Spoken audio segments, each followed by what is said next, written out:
मला तर वाटतंय मी मागच्या व्हिडिओमध्ये माईक या माझ्या डोक्याच्या मागे पुढे ठेवून चूक केली, कारण आता मी रिअलाईज करतोय की जर घराच्या कंडिशन अशा आहे की जास्त आवाजात मी बोलू शकत नाही, तर माझ्याकडे माईक आहे आणि मी डोक्याच्या मागे पुढे ठेवून माझा ऑडिओ परफॉर्मन्स खराब करतो आहे. आणि माझ्याकडे माईक असून मी सोल्युशन इम्प्लिमेंट नाही केला. मी विचारच नाही केला की मी हे डायरेक्ट तोंडापुढे ठेवून चांगल्या ऑडिओमध्ये रेकॉर्ड करू शकतो व्हिडिओ.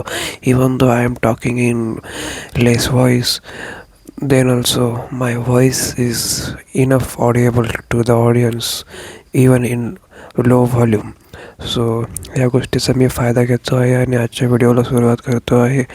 आजच्या व्हिडिओमध्ये बेसिकली एक स्टोरी सांगणार आहे मी. त्या स्टोरीमध्ये तुम्हाला समजेल की बेसिकली समजणार नाही, बट त्या स्टोरीमधलं जे काही कन्क्लुजन पण नाही म्हणत मी, बट त्या स्टोरीमधलं जे काही रिझन आहे त्याची कॉन्सेप्ट मी उद्या तुम्हाला व्हिडिओमध्ये सांगणार आहे की हे असं का झालं.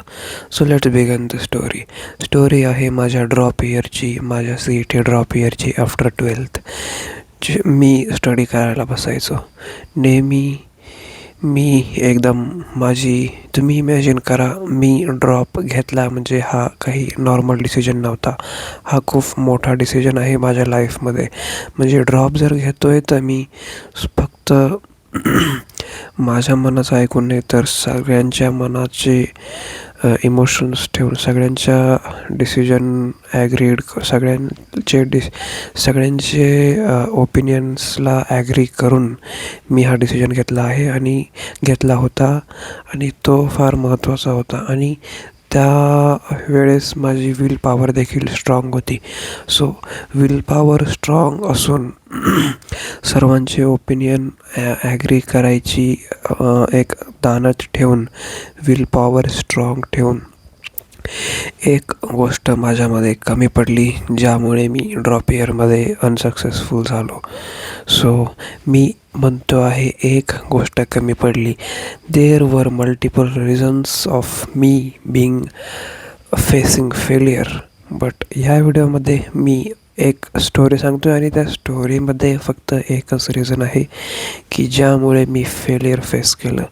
ओके, ते रिझन म्हणजे आहे माझं डाएट. सो तुम्ही म्हणाल की काय डाएट वगैरे असं बोलतोय, तुझ्यामध्ये काही आगच नव्हती, तुझ्यामध्ये मोटिवेशनच नव्हतं, त्यामुळे तुला प्रॉपर परफॉर्म करता नाही आलं, तू हे कारण देतोय डाएट वगैरेचे. बट बिलीव्ह मी गाईज, माझ्याकडे इनफ विल पॉवर होती. मी सर्व रिअलाईज करत होतो की हा माझ्यासाठी गोल्डन टाईम पिरियड आहे. मला या टाईम पिरियडमध्ये सर्वात बेस्ट परफॉर्मन्स द्यायचा आहे माझा. हे सर्व रिअलाईज करून देखील मी का परफॉर्म नाही करू शकलो, त्याचं एकमेव कारण आहे डाएट.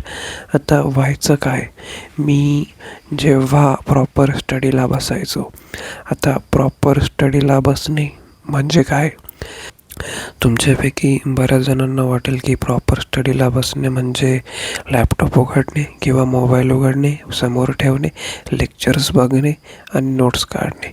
ओके, तो एक स्टडीचा पॉईंट आहे, तो एक स्टडीचा पार्ट आहे, तो कन्सिडर करतो मी. बट माझ्या मते मी प्रॉपर स्टडी यालाच प्रेफर करतो, यालाच कन्सिडर करतो, जो की आपण प्रॉपर रीड करून अंडरस्टँड करतो कॉन्सेप्ट्स, त्याला म्हणता प्रॉपर स्टडी.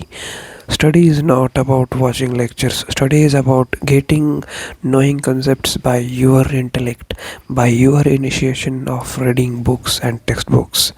सो ही होती माझी concept, what is proper study. So जेव्हा केव्हा मी सर्व कामं घरातली आवरून, सर्व जे काही जबाबदाऱ्या आहे त्या पार पाडून जेव्हा केव्हा मी फुल मोटिवेशननी स्टडीला बसायचो, तेव्हा मी फर्स्ट मिनिटमध्ये ते टेक्स्टबुक फुल फोकसने रीड करायचो. सेकंड मिनिटमध्ये ते टेक्स्टबुक फुल फोकसने रीड करायचो. फर्स्ट, सेकंड, थर्ड या 3 मिनटामध्ये माझा जो फोकसचा ग्राफ आहे तो अगदी वरती जायचा आणि स्टेबल राहायचा. बट जेव्हा केव्हा चौथा 5वा मिनिट, म्हणजे लिटरली तुम्ही याला हे घेऊ नका की डायरेक्ट 3ऱ्या मिनिटेच पडला किंवा 4थ्या मिनिटेच पडला. I am just giving these numbers of minute for your reference. So मला असं म्हणायचं आहे की मी सुरुवातीचे 1-2 मिनटं फुल फोकस राहायचो. मी फुल ओव्हरथिंक पण नव्हतो करत. पूर्ण कॉन्सेप्ट्सला माझ्या ब्रेनच्या इतकं फुल फोकसने समजून घ्यायचा प्रयत्न करायचो. बट थोड्या वेळाने, कालांतराने माझं जे रीडिंग असायचं, जे माइंडमध्ये असो किंवा डायरेक्ट प्रॅक्टिकली ओरली असो, ते मी फक्त रीडिंग कंटिन्युअस करायचो rather than getting concepts understood. म्हणजे कॉन्सेप्ट अंडरस्टूड न करता मी फक्त रीडिंग करत असायचो. सुरुवातीचे 1-2 मिनटं मी रीडिंग करून कॉन्सेप्ट्स पण समजून घ्यायचो. कॉन्सेप्ट्स पण माझ्या मनामध्ये वेगवेगळे डायमेन्शन्स बनवायचो, पॅटर्न्स बनवायचो, थिंकिंग पॅटर्न्स बनवायचो. मल्टिपल डायमेन्शननी एका कॉन्सेप्टला समजून घ्यायचा प्रयत्न करायचो. बट कालांतराने मी फक्त रीडिंगच करत असायचो आणि माझं ब्रेन मला जास्त मल्टिपल डायमेन्शन्सनी विचार करायला पॉवरच देत नसायचं. आणि बस थोड्या वेळाने मी एकदम फक्त वाचायचं म्हणून वाचायचो. परत मला रिपीट करावं लागायच्या गोष्टी वाचायच्या. एक लाईन वाचली, समजली नाही, परत रिपीट करा. रिपीट जोपर्यंत समजत नाही, हे पॅटर्न फॉलो करावं लागायचे मला 2-3 मिनटं झाल्यावरती, जेव्हा माझा फोकस कमी पडायचा तेव्हा. आणि हा पॅटर्न मी कंटिन्यू करायचो आणि ॲट सम पॉईंट माझं ब्रेन ॲटोमॅटिकली गिवअप करायचं आणि मला झोप बाबा, झोप तू झोप असं मेसेजेस देत असायचं आणि मी लिटरली झोपून जायचो. म्हणजे तुम्ही इमॅजिन करा, मी एकदम फुल फ्रेश मोडमध्ये उठलेलो आहे सकाळी, फुल झोप वगैरे घेऊन, सर्व कामं आटपून, सर्व मोटिवेशनमध्ये. 1-2 मिनटं मी फोकसही करतो, 2-3 मिनटं पुढचे 2-3 मिनटं मी फोकस बनत नाही, त्यामुळे रिपीटही करतो. पण सकाळी सुद्धा मला एवढं असूनही मला झोप येते. सो काय असू शकतं रिझन याचं? म्हणजे तुम्ही इमॅजिन करा ना, जर माझ्यामध्ये मोटिवेशन नसतं तर मी सुरुवातच केली नसती. जर माझ्यामध्ये विल पॉवर नसती तर मी कॉन्सेप्ट्सला मल्टिपल डायमेन्शन्समध्ये सुरुवातीच्या वेळेस इमॅजिन करायचा निर्णय घेतलाच नसता. बट हे जो प्रॉब्लेम आहे हा मोटिवेशनचा किंवा विल पॉवरचा नसून माझ्या डाएटचा होता. आणि हे मी स्ट्रॉंगली सांगू शकतो, कारण माझा डाएट त्यावेळेस फक्त हायली कार्बोहायड्रेट इंटेकवालाच होता. मी फक्त कार्बोहायड्रेट्स खायचो. त्या पिरियडमध्ये मी प्रोटीन पावडर देखील मागवली होती. 2 protein powder, 3 protein powder, multiple bags आहे माझ्या. बट त्या मी प्रॉपर कन्झ्युम केल्या नाही. म्हणजे दररोज करायचो, पण त्याला जे ॲडिशनल सप्लिमेंटरी होतं ते मी कधी खाल्लं नाही. प्रॉपर मेंटेन करून मी तो डाएट प्लॅन फॉलो केला नाही व्यवस्थित. आणि ॲट द एंड मी फक्त कार्बोहायड्रेटच खात राहिलो.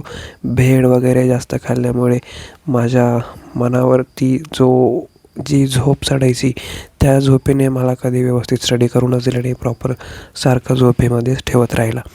आणि या गोष्टीचं ओव्हरऑल स्टोरी टाईमचं जर कन्क्लुजन काढायचं असेल तर ते आहे की I was taking lot of carbohydrates. आणि पुढील व्हिडिओमध्ये मी तुम्हाला सांगणार आहे की कार्बोहायड्रेट कशाप्रकारे तुम्हाला हवी होती.